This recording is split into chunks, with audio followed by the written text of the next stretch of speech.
Money FM 89.3, the best of the afternoon update.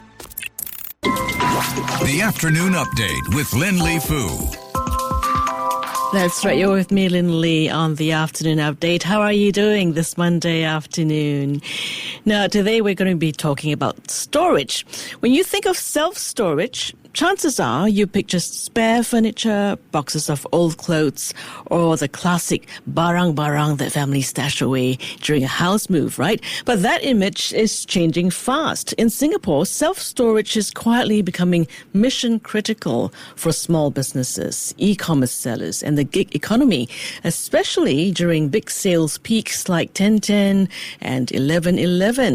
Joining me today to unpack this shift is Danny Wong, CEO of Work+Store, who has been watching the sector transform from the inside out. Danny, welcome to Industry Insight. Hi, Lynlee. Hi. Thanks for having me. Good to have you with us. Now, you've said self-storage is one of those industries, right, that people don't really think about until they need it. So how has the profile of your customers changed in the last few years? Well, during COVID, we do see a spike in e-commerce customers where people who want to store their inventory to sell on platforms.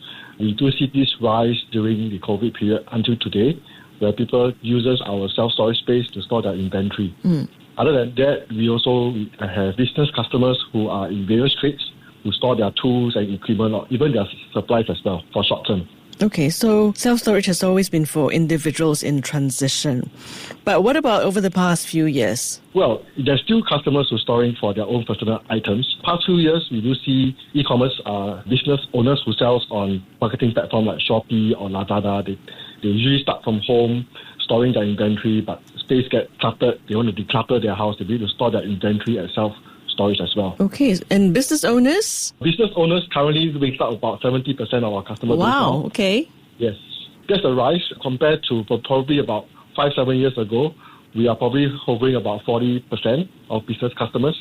Wow, okay. And tell us more about the profile of these business customers. Well, this group of business customers are mainly a one-man show or two-man show who start off probably function at home, doing a small side business, selling things online.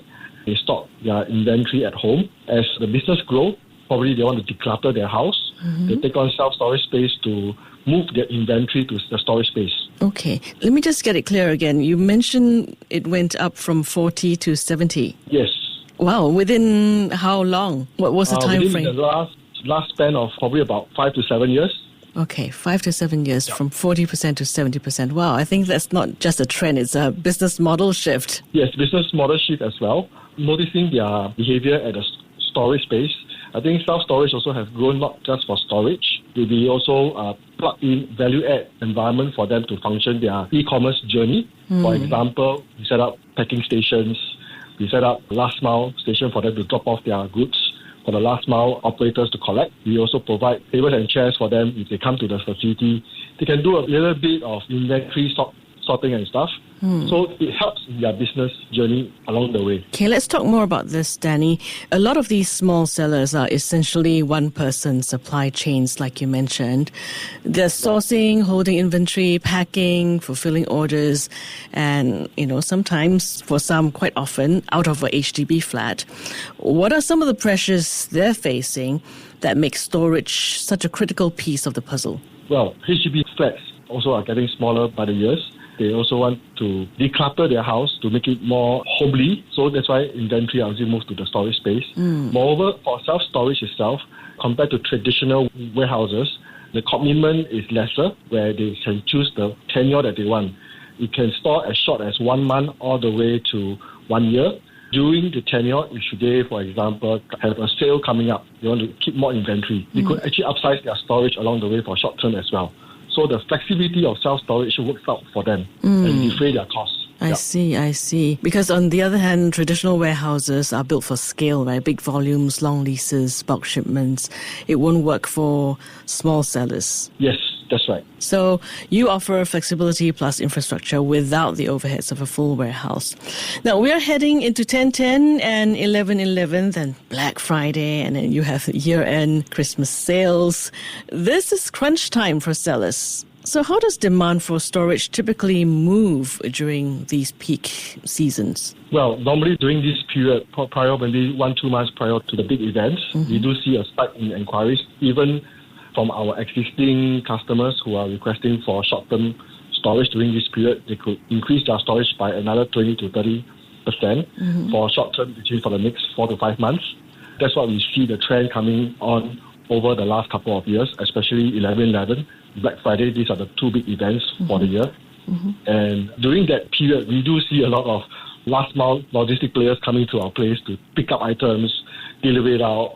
So it's quite a busy period at the self-storage centers itself. Okay, and do many of them tap into some of the value-added services you mentioned earlier? Yes, of course. This helps many parties involved. The packing stations are being used, so you could free up space in the storage for them to bring out to the packing area to do their packing.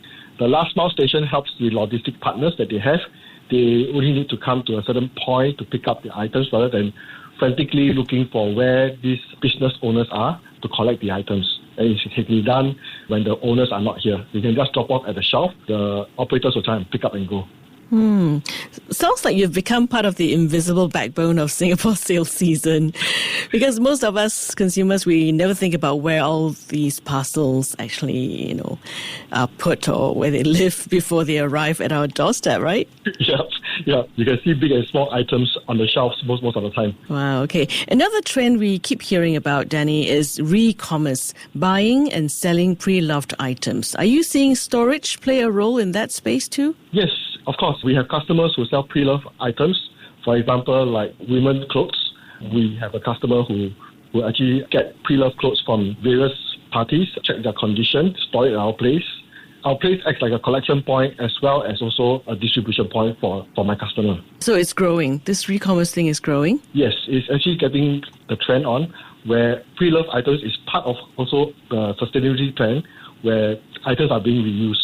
We do this trend coming up in the last couple of months as well. Okay, so do you have to cater for perhaps special items like vintage items or limited edition sneakers?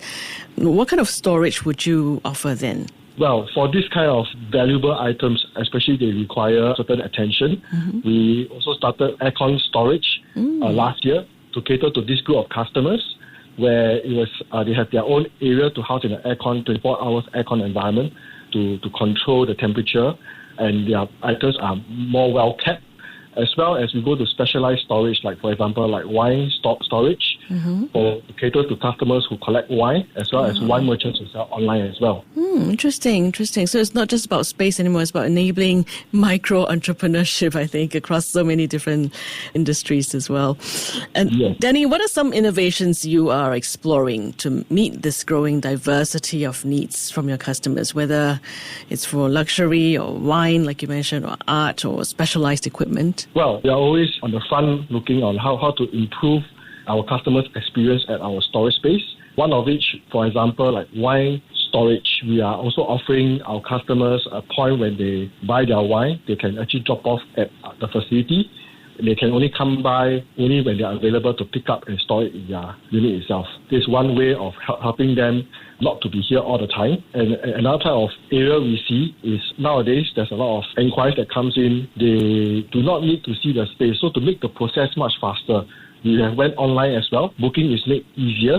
They can actually do their own booking of the unit, and check-in is mainly DIY. You just check in on the day itself. They get the unit and the passcode. They can start to store their things. I see. So it's more tech-based solutions. Yeah, tech-based and going online. It makes hassle-free. Self-storage, by the name self-storage. A lot of DIY. You can actually just check out yourself. If you like the space that you looked at, you can actually check in and book for the period that you want.